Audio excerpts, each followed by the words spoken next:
Independent music, the triangle of musicians, fans, and music professionals. This is Tim from the Indie Bands blog, and welcome once again. Who's on today? Let's go find out.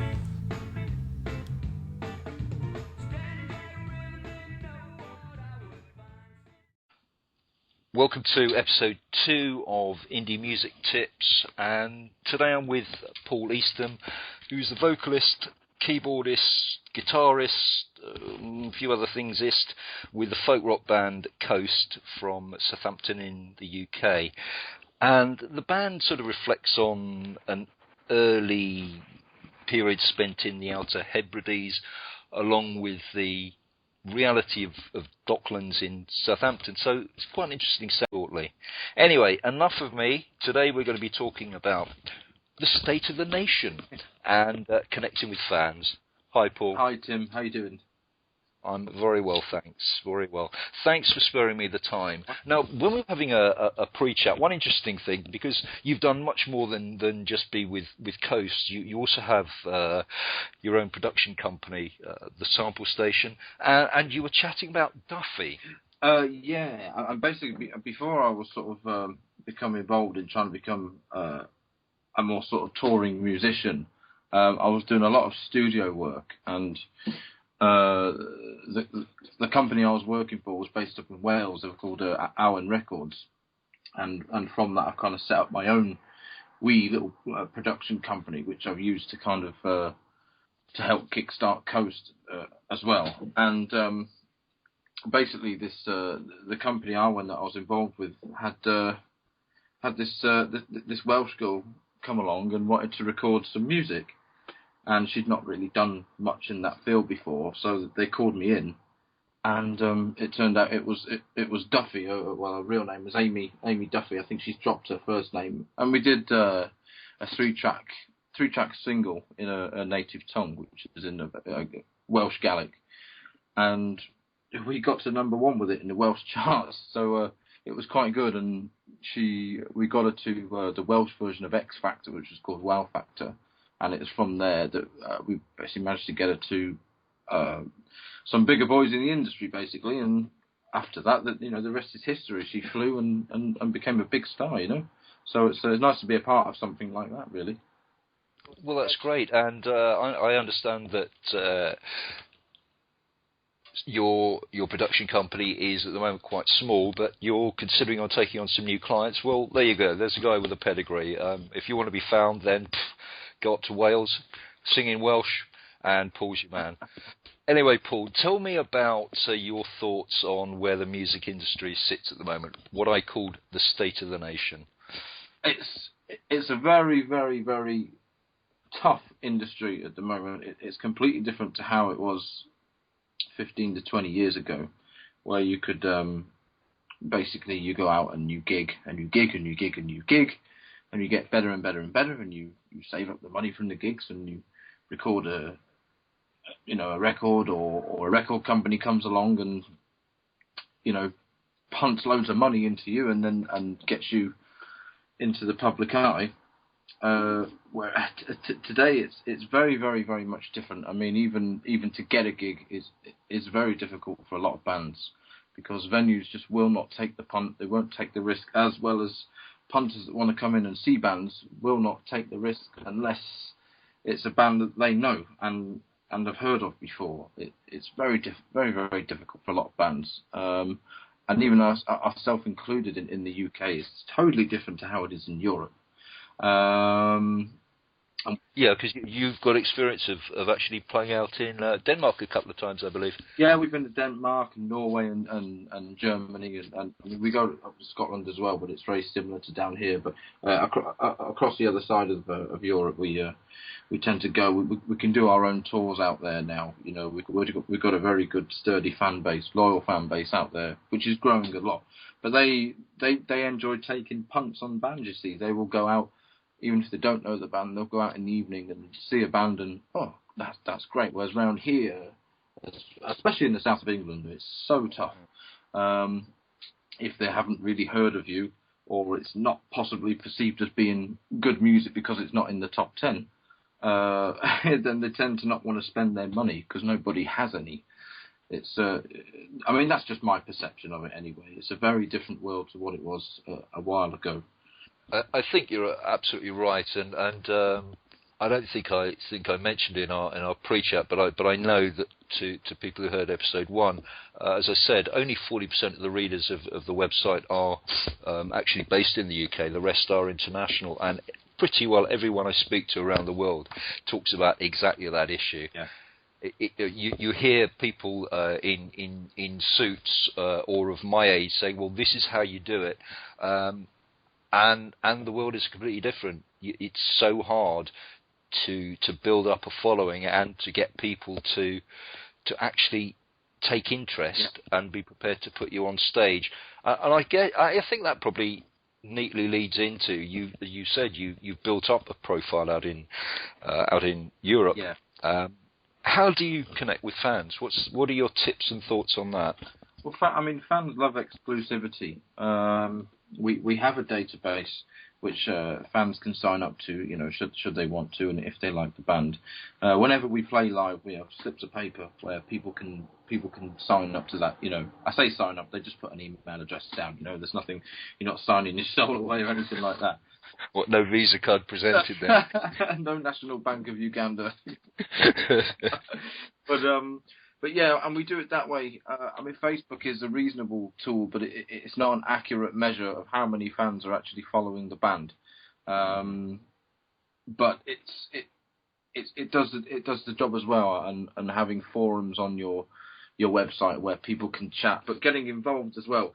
I mean, when sometimes on Facebook we'll put a bit of footage up from a sound check or a studio rehearsal, and fans can comment on it, and we'll talk back to them. We'll engage them in conversation, and I think it's important to do that because the fans are 50% the band. You've got your music, and then you've got the fans. You can't have one without the other, really, unless you just want to play for yourself in your bedroom. I think you've made a very good point there that there are two sort of distinct marketing opportunities as I see it with one is called social media, and I think people forget that's actually what it's called, and I'm as guilty as the next. We spend our lives broadcasting what we're up to, whereas you've struck that balance. Well, it's all very well to broadcast, but if someone replies to you and talks to you, well, don't just ignore them. Actually take the time, because it's social media, and they are part of your outfit. And if somebody comes back to you on a Facebook post and says, well, actually, I love all your other songs, but this one's bloody rubbish, it's easy to dismiss it, but maybe it's valid. Well, I mean, exactly. We had that exactly recently. There was someone on the Coast Facebook page saying, love this song, love that song, but the latest single you did was crap. And I replied to it. I said, "Oh, thanks ever so much for the compliments on the songs you love. Sorry that you don't like the last single. Hopefully you'll still remain a fan and buy our next stuff. And keep listening." So you got to take the criticism as well. The only way any band can get anywhere in life, or any musician, in terms of forwarding a career, is to listen to criticism, take it on board, and make things happen. It's the way of it. Nobody's born absolutely fantastic at this job. I think you've got to nurture it and be as creative as you can with it. Sure. You take the feedback. Take the feedback. That's a good thing to hear, because it's so easy to dismiss people that criticise you, and being artists, and I include myself as an artist, even though I write. If anybody doesn't like something I've said, I have to take a deep breath. Yeah, you've got to. I mean, think about it in the day-to-day basis. How many bands did you hear on the radio, and you just think, don't like that? Yeah. and it's just in an utterance under the breath, but that little word, I don't like that, could mean the absolute end of the world to someone that's just recorded that piece of music. Precisely. It's so you've got to look at it from both angles. Not every guy is out there to run you down and make you want to give up and kill yourself, you know. Mm. But no, I think that some particularly when you've got somebody who says, actually, I like most of your stuff, but I'm not so keen on that. yeah. That's useful feedback, and if you can get that person to communicate and understand what it was that they didn't like, and maybe get some other feedback that's saying the same thing to you, you understand where your fans are coming from. Absolutely, and that's where they feel respected because you're listening to them. And I think that's the real power of social media. Yeah, correct. Yeah. Because you've got that immediate feedback. Okay, you get it when you're playing live, but if everyone's walked out the door, it's a bit difficult to get them to come back in again. Yeah, exactly. And the other thing that I was really delighted to hear, because it's one of my biggest bugbears, is that so many bands don't have their own website, but you do, and that's coastrock.co.uk, I believe. Yes, that's basically the current address. I mean, we're undergoing major website surgery at the moment. We're having a big overhaul. We're having a real professional website fitted, but you'll still be able to access it from that address for the next couple of weeks, I expect, and then we'll be changing everything after that. But yeah, it's rather than me lecturing upon why bands should have websites, maybe you could give bands who are wondering about it, is it worth it, should I do it? Why do you have a website as well as a number of social media pages? You need an input and an output, basically. On a website, you can have things like a stat counter, so and also a clear view of demography, so you can see how many people are going on your website and from what areas of the world, what parts of the world. So you need an input counter and how where the traffic is coming from, and you need some way of equaling that with output, i.e. Sales of merchandise and things like that. Mm-hmm. So you need a place where people who can't perhaps go to gigs or don't like iTunes or don't want to do it that way can just click on a button and buy your CD or stuff just over your website, right. And a place to leave constructive criticism and feedback of gigs and things like that, because not everyone gets a chance to see you at the end of a gig. So it's another good way of keeping in touch with fans and making the fans feel like they want to stay in touch with you. Yeah, and you start off by saying that you have a database, and that email subscriber list database is based on through your website. Yeah, that's correct. Yeah, and it gives people whoever sign up to that, they'll get certain types of news first. And fans love exclusivity. It's the most important. People want to see. We're getting that bit of news before anybody else, and it works. I've been the same when fans of bands have joined the fan club, and you get a bit of news about what's happening somewhere, and before it's public. I suppose that was the days before things like social media and stuff. Mm-hmm. Nothing is quoting a lyric there. Nothing's sacred anymore. but yeah. So it's database is very, very important. If Facebook suddenly decides to disappear, I mean, I can't imagine it would, but you just never know. But we all said that about MySpace, didn't we? That's true. That's very, very true. And nobody that I know has a MySpace account that's very active anymore. I've got one somewhere there lurking around. I think it's like a ghost town, isn't it? Really. Absolutely. I do have to confess that I have signed up on the beta for new MySpace, which is I might as well plug my own social media site. It's new.myspace/indiebands blog. Yeah, but I can hardly say that's active. Wow, it's incredible, isn't it? How things switch over from one media to another.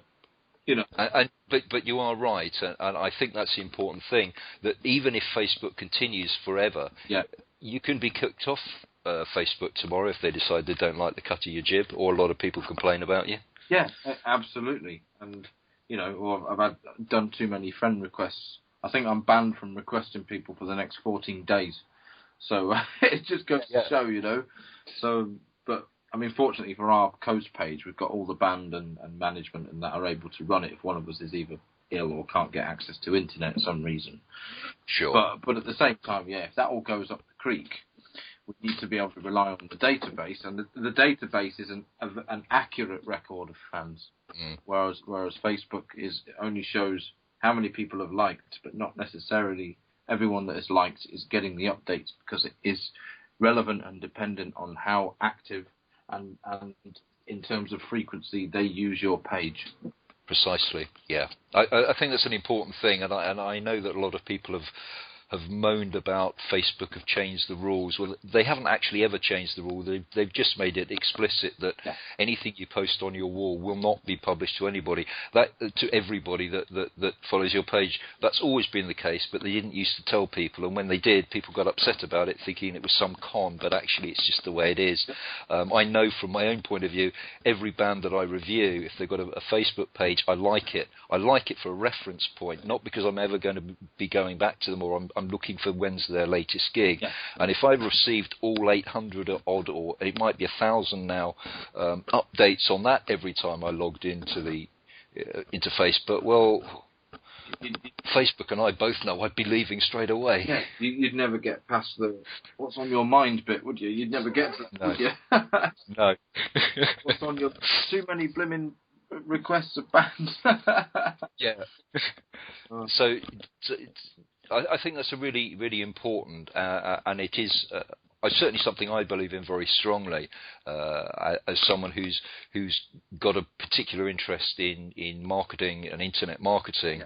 To hear a band who is also experiencing and talking about the same issues, that your own website is your own property and it's yours to do with whatever you like, whereas the Facebook page or the Twitter account is subject to the vagaries of their own that particular business. Plus, you're not in control of it. It will be distributed and used, and the information split as a service provider sees best. Absolutely, and the other good point to make about having a database is that you can also write it down.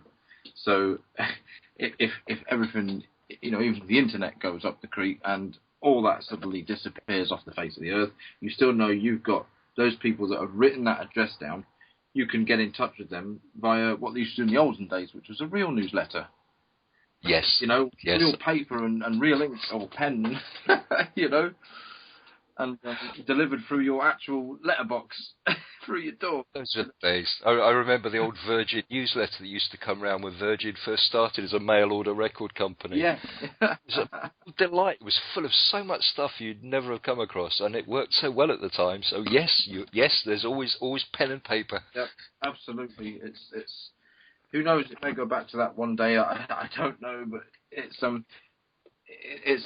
whole world relying on this new type of technology and the way people react with each other. And like you say, on Facebook is everybody is broadcasting themselves, and if you're trying to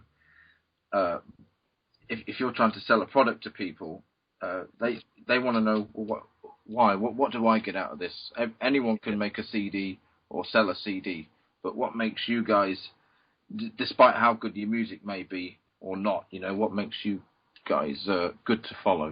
What else can we get out of this? Because everyone can make a CD and do a gig, but people like interaction and exclusivity, definitely.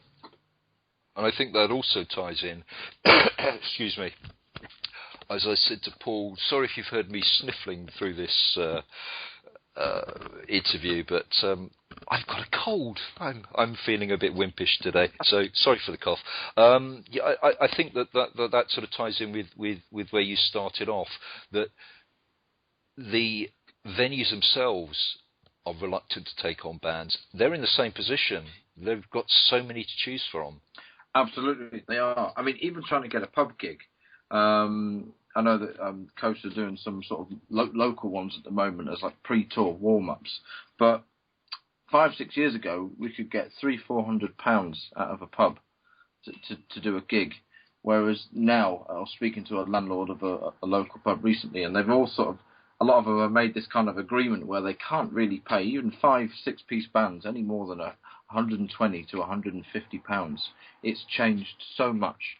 Yeah. It's had a dramatic effect on bands. A lot of bands have given up, just as a lot of pubs have had to close down. You know, the two go hand in hand when it comes to that. You know, it's state of the nation, Tim.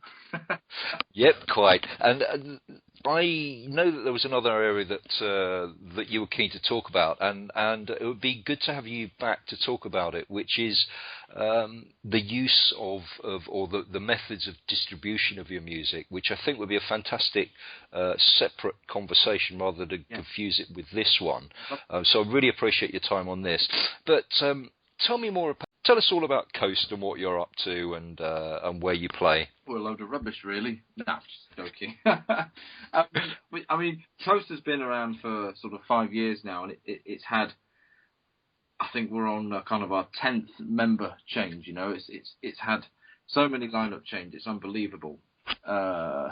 We finally managed to get a sturdy lineup, and it's one of those things. We've kind of gone from strength to strength. We started playing small pubs around Southampton, and because the state of the industry, or the state of the pubs and the nation, Coast was kind of dying a slow death, really. Because we weren't really allowed to play much further than Southampton, due to the restraints on the band at the time, you know. Mm-hmm. And then we got took on by a manager called Ian Bain, and he's also in a band. He plays in a band called Runrig, who are like a big Celtic rock band from Scotland. Okay. They're very successful, especially in Europe. And he got us onto the international stage. So one minute we were playing pubs with not a lot of experience of doing big gigs, and then we were playing in front of 5,000 people, and then 10,000 people, then 14,000 people over abroad. And that must have been a jolt. It was a fair old swoop. I've got to say that, you know, because we had no experience of stagecraft or how to present ourselves to that kind of audience that were expecting that kind of gig. Sure. But we kind of got through it, and it's strange. Ever since we've come back now and done smaller gigs back here, people kind of say, "Wow, you know, we noticed the difference between, you know, a normal band and a professional touring band." So we've kind of you learn your craft as you go along. You know, and we're still learning. You know, there's still so much to learn and to improve on, as we always will do, because people like to be perfectionists, don't we? You know. But yeah, so Coast is basically, we've done 2 studio albums. The first 2, which were sort of self-funded.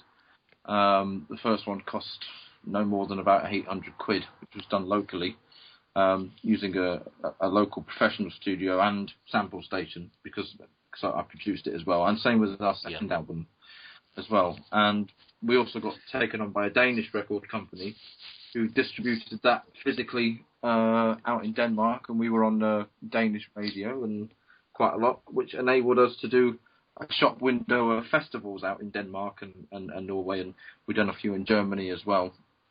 And we've been basically building up a really good, loyal fan base out there. And we're back out there this year, back out to Denmark this year to do another tour. So the band has just been, despite the setbacks of having band members leave due to commitment issues or other silly things, it's we take one step back, 2 forward. You know?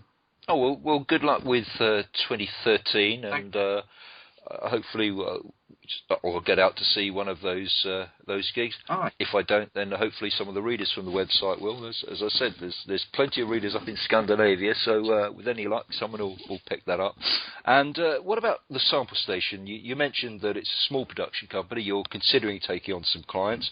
What if someone listening to this wants to make contact with you? The best way would be through the Coast website or my personal email address, which is it's open to anyone really to contact me on there, which is the Paul_Eastham@yahoo.co.uk. Okay. That's the best sort of thing.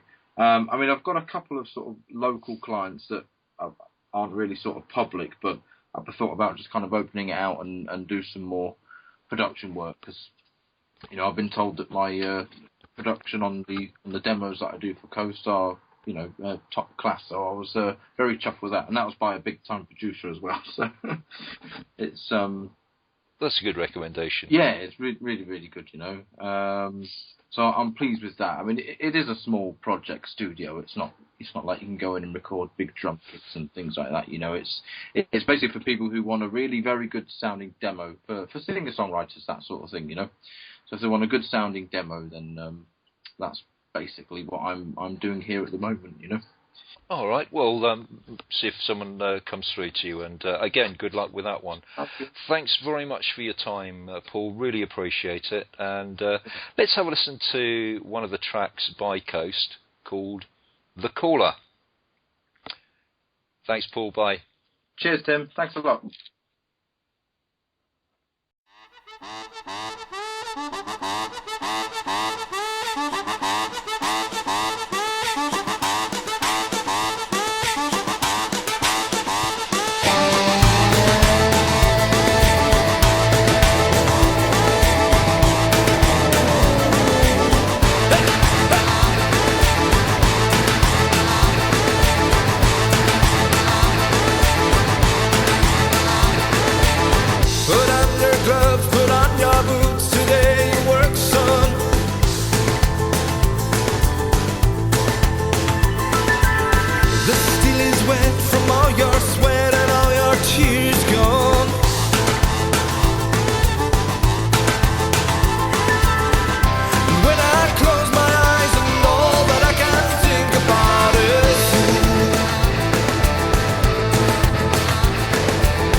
cut it here, you cut it there.